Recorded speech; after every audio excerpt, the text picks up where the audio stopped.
Salam Bapak Ibu yang terkasih, saudara-saudari seiman, dimanapun Bapak Ibu dan saudara-saudari berada. Selalu senang dan saya selalu merasa gembira, bahagia bertemu dengan Bapak Ibu walaupun melalui media online. Selalu, tetapi tidak mengurangi sukacita dan kegembiraan kita. Kita akan membahas yaitu firman Tuhan. Kita akan mendengarkan renungan. Namun sebelum lebih jauh kita membahas dan mendengarkan renungan firman Tuhan, mari kita baca dulu firman Tuhan yang terambil dari kitab Yakobus pasal yang keempat ayat 11. Demikian bunyi firman Tuhan. Saudara-saudaraku, janganlah kamu saling memfitnah. Barang siapa memfitnah saudaranya atau menghakiminya, ia mencela hukum dan menghakiminya. Dan jika engkau menghakimi hukum, maka engkau bukanlah penurut hukum, tetapi hakimnya. Satu ayat lagi dari 1 Petrus 2 ayat 1. Karena itu buanglah segala kejahatan, segala tipu muslihat, dan segala macam kemunafikan, kedengkian, dan fitnah. Demikianlah pembacaan firman Tuhan kepada kita.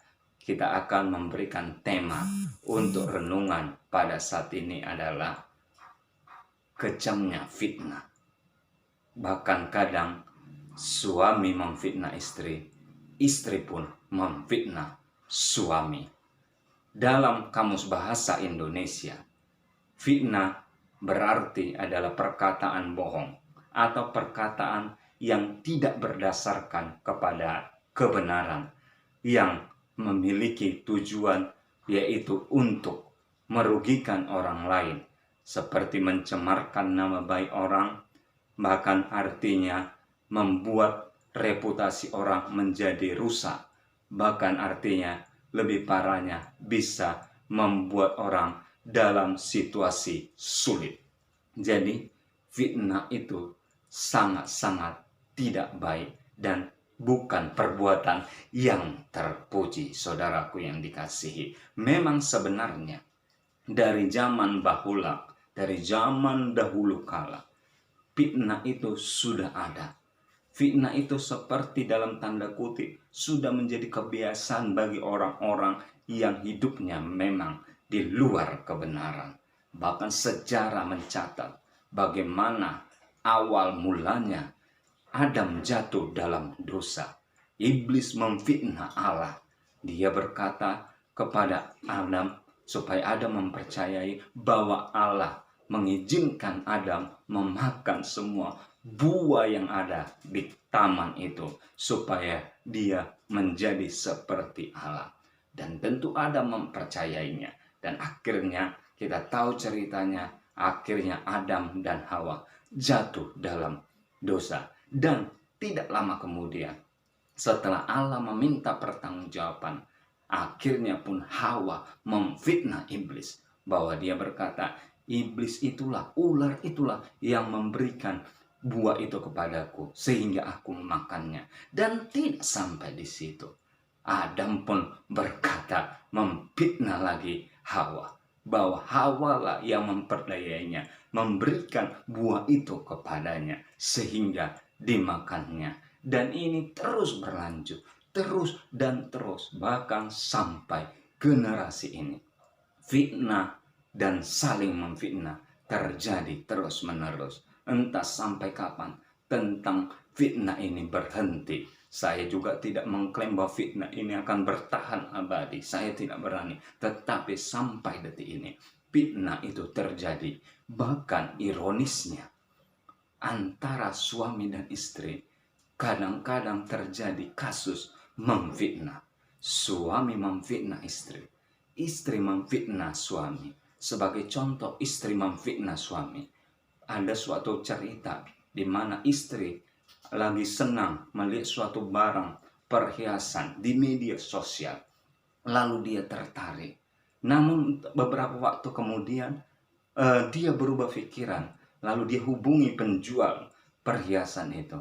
Aduh sorry ya mbak, sorry sekali, maaf sekali, saya tidak jadi memberi membeli perhiasan itu.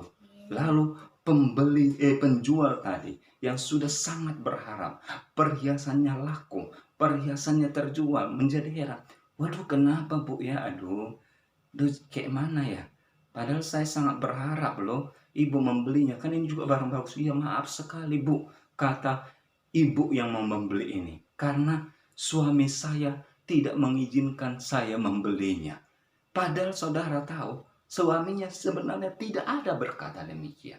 Suaminya tidak melarang dia membeli apa yang dia mau. Yang penting istrinya tahu mengatur keuangan yang sudah dianggarkan, yang sudah dialokasikan suaminya kepadanya. Namun mungkin memang dia lama-kelamaan berpikir bahwa perhiasan itu tidak terlalu penting, tetapi dia memfitnah mengatakan bahwa suaminya lah yang melarang. Itulah contoh bagaimana istri memfitnah suaminya supaya dia terbebas dari segala tuduhan atau terbebas dari rasa tidak enak karena tidak jadi membeli perhiasan itu. Lalu kasus contoh suami memfitnah istri. Dia janjian dengan temannya dan mereka akan bertemu di suatu yaitu restoran. Lalu mungkin dia berpikir, nggak terlalu penting ini. Lalu dia tak kalah temannya menelpon, mengkonfirmasi, gimana bro, jadi nggak kita ketemu? Lalu dia berkata, aduh sorry bro, aduh nggak bisa, maaf sekali ya, sayang sekali, ini mendadak istriku minta ditemani belanja. Aduh kayak mana ya, nanti nggak enak sama orang rumah. Ya udah ngerti lah kan, kalau ibu-ibu, kalau wanita meminta belanja, kan nanti jadi panjang urusannya. Oh ya udah nggak apa-apalah bro ya, mungkin lain kali kita atur. Padahal istrinya tidak ada mengajak belanja, boro-boro mengajak belanja. Sedangkan ke mall aja belum boleh diizinkan. Istrinya yang mendengar itu hanya geleng-geleng kepala. Dan itulah yang sering terjadi. Kelihatan sepele saudaraku, kelihatan sederhana, kelihatan seperti tidak terlalu berpengaruh buruk. Padahal sesuatu kebiasaan, selama kebiasaan itu tidak benar, ini bisa berdampak tidak baik dan lama-lama bisa menjadi karakter. Itu sebabnya kita tahu ada istilah fitnah itu lebih kejam dari pembunuhan. Kenapa demikian? Karena kalau pembunuhan itu hanya artinya menyakiti tubuh orang yang dibunuh. Namun setelah orang yang dibunuh itu mati, orang yang dibunuh itu tidak lagi merasakan sakitnya. Tetapi kalau fitnah, orang yang difitnah tetap merasakan sakit. Jiwanya sakit karena dia masih hidup. Dia masih merasakan dampak atau akibat dari fitnahan yang dialamatkan kepada dia. Dan fitnah juga lebih tajam dari mata pisau. Kenapa? Kalau orang kena pisau, mungkin dia terluka. Tapi luka yang dialaminya, sakit yang dialaminya akibat luka kena pisau itu berangsur-angsur. Dan mungkin tidak lama dia tidak akan artinya hiraukan lagi. Dia akan abaikan. Dan akhirnya luka itu sembuh. Tetapi fitnah akan terus menyakiti hatinya, menyakiti jiwanya, selalu menjadi bahan pemikirannya. Bahkan bagi sebagian orang sangat susah mengampuni orang yang memfitnahnya, kecuali dia sudah di dalam kebenaran. Dan saudara juga harus tahu, fitnah itu lebih mengerikan dari film horor sekalipun. Kenapa saya katakan demikian? Kalau film horor, orang yang menontonnya mungkin memang merasa mengeri, mungkin bulu romanya berkidik, mungkin ada aura ketakutan yang melingkupi dirinya.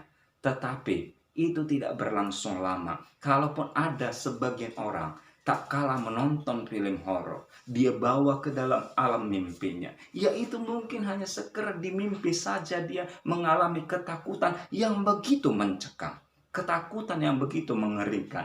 Mungkin dia habis mimpi dia keringat dingin karena mimpinya sangat mengerikan. Tetapi kalau fitnah, mengerikannya adalah ini bisa membahayakan. bukan hanya membahayakan, artinya orang yang difitnah, juga bisa membahayakan orang yang memfitnah. Artinya kalau ketahuan fitnahannya itu terbukti bahwa itu tidak benar, ini bisa diperpanjang kasusnya, bahkan bisa dipenjara, dan ini akan sungguh tidak baik. Jadi saudaraku yang dikasihi Tuhan, janganlah kita memfitnah.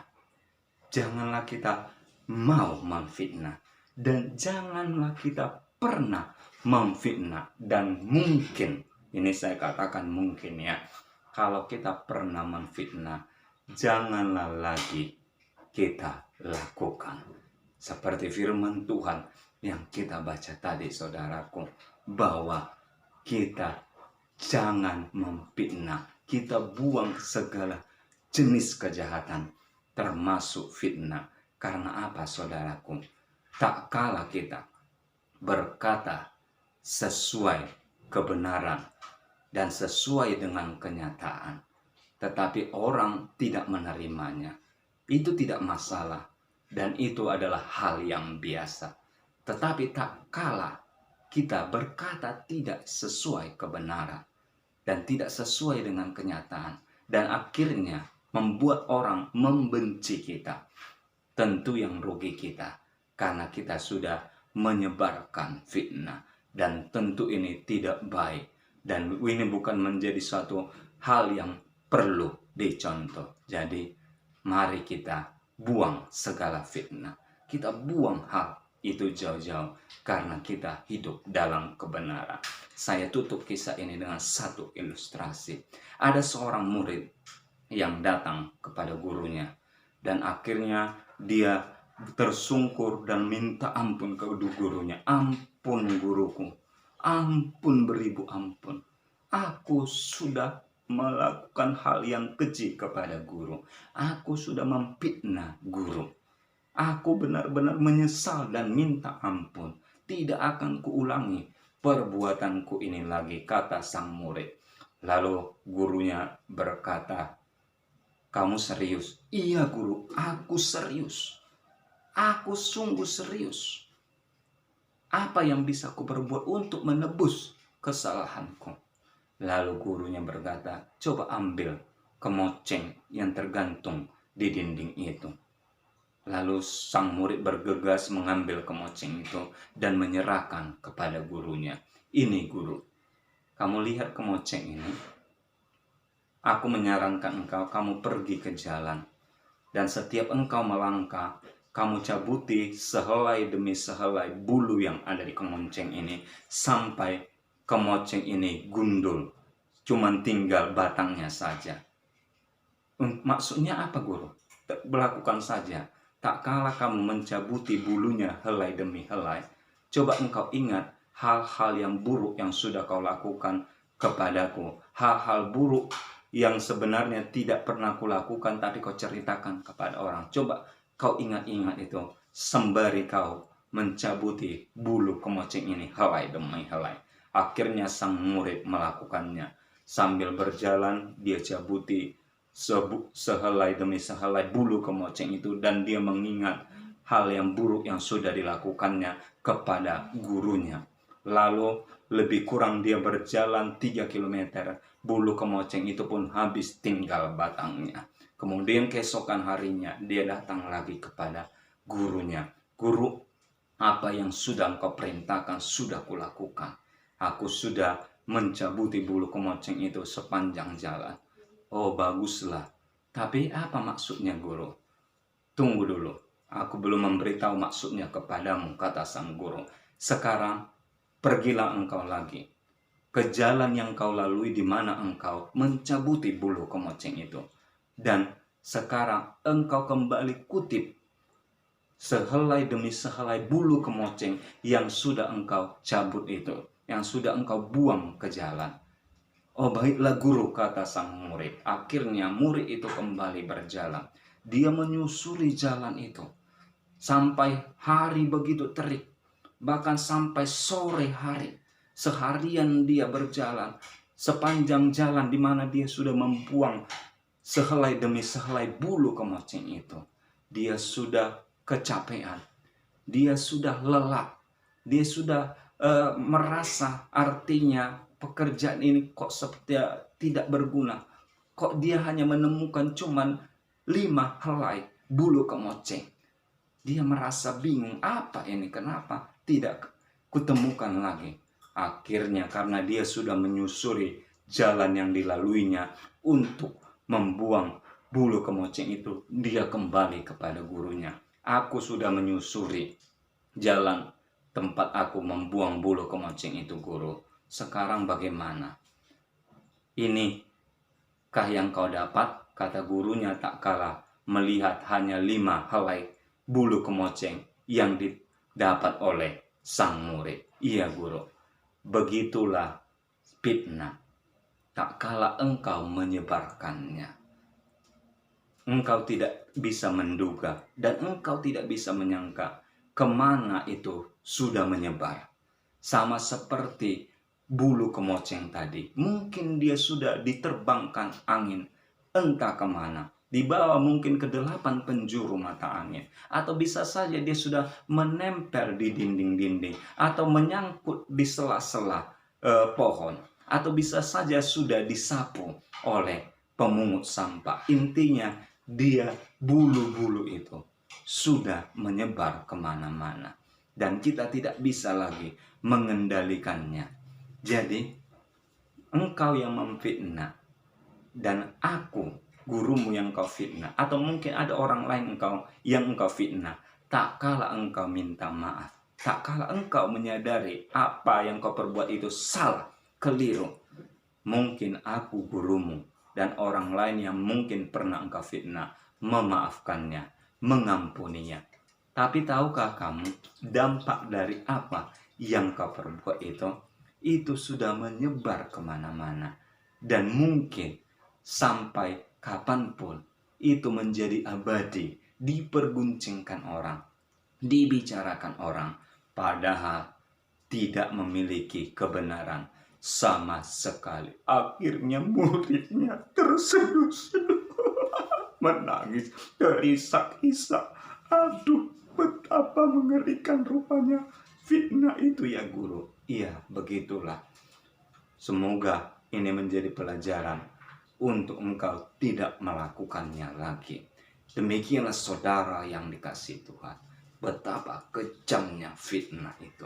Itu sebabnya sebagai kita pengikut Kristus, marilah kita seperti, kembali saya akan bacakan firman Tuhan yang tertulis di dalam 1 Petrus 2 ayat 1 tadi. Karena itu buanglah segala kejahatan, segala tipuan muslihat, dan segala macam kemunafikan, kedengkian, dan fitnah. Mari kita buang segala fitnah. Sekali lagi, jangan pernah terfikir untuk memfitnah. Jangan pernah mau untuk memfitnah. Dan jangan coba-coba untuk memfitnah. Biarlah kita mengatakan A kalau A, B kalau B. Karena kita tahu kita diajarkan untuk hidup dalam kebenaran. Semoga ini menginspirasi dan memberkati kita. Tuhan Yesus memberkati. Shalom.